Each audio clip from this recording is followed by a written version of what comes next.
আসসালামু আলাইকুম সানপ্রিয় ভাই ব্রাদার, আশা করি সব ভালো আছেন। আর মতো ভালো আছি। আবার আপনাদের সামনে নতুন একটা ভিডিও চলে আসলাম। আজকে মূলত ভিডিওটি হলো আমার ব্যবসার সাউন্ড সিস্টেমের প্রথম থেকে মিক্সচারটা আমি ইউজ করতেছি। এখনো বড় কোনো ধরনের সমস্যা দেয়নি, আশা করি ভালোই চলে।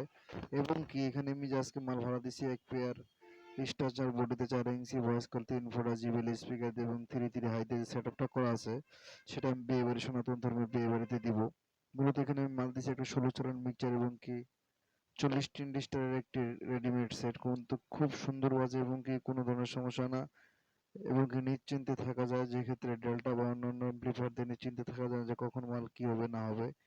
দেখতে পারতেছেন আমি এক পেয়ার মাল বাইরে রেডি করে চেক দিয়ে রাখে দিছি, কাস্টমার আসতে একটু দেরি হচ্ছে, এই জন্য চিন্তা ভাবনা করলাম ভিডিওটা আপনার সাথে শেয়ার করি। আর অবশ্যই সাউন্ডটা কিন্তু মেমো করে দিবেন, কারণ কাকে ভাড়া দিচ্ছেন, কোথায় দিচ্ছেন, কি ঠিকানা সবসময় কিন্তু সবাইকে আমরা চিনি না, কারণ অনেক ধরনের লোকজনের সাথে আমাদের ওঠা বসা, কারণ সাউন্ড সিস্টেম ব্যবসার কারণে অনেক মানুষের সুপরিচিত সুপরিচিত এবং কি সবাইকে আমাদের খেয়াল রাখা সম্ভব না। এই জন্য ফোন নাম্বার, ঠিকানা, নাম অবশ্যই এগুলো নিয়ে নেবেন এবং কি সাউন্ডের একটা মেমো করবেন, কারণ এত টাকার ব্যবসা করেন, এত টাকার মাল ভাড়া দেন, এখানে 500 টাকার জন্য আমাদের 5,000 টাকা পর্যন্ত মাল দিতে হয়, বা 1,000 টাকার ভাড়ার জন্য 1,000 মানে প্রায় 1 লাখ টাকার মাল দিতে হয়। এই জন্য আপনাদেরকে অবশ্যই মেমো করে দেখতে পাচ্ছেন 40 টিন সেটটা খুব সুন্দর ভালো বাজে। এটা কিন্তু আপনারা কারা কারা চালান যে বানানি সেট হিসাবে, অবশ্যই কমেন্ট করে জানাবেন আপনাদের ওদিকে কেমন ভাড়া হচ্ছে। আর সাউন্ড সিস্টেম সম্পর্কে কোনো ধরনের যদি অভিজ্ঞতা লাগে অবশ্যই আমাকে কমেন্ট করে জানাবেন। আমার অভিজ্ঞতা থেকে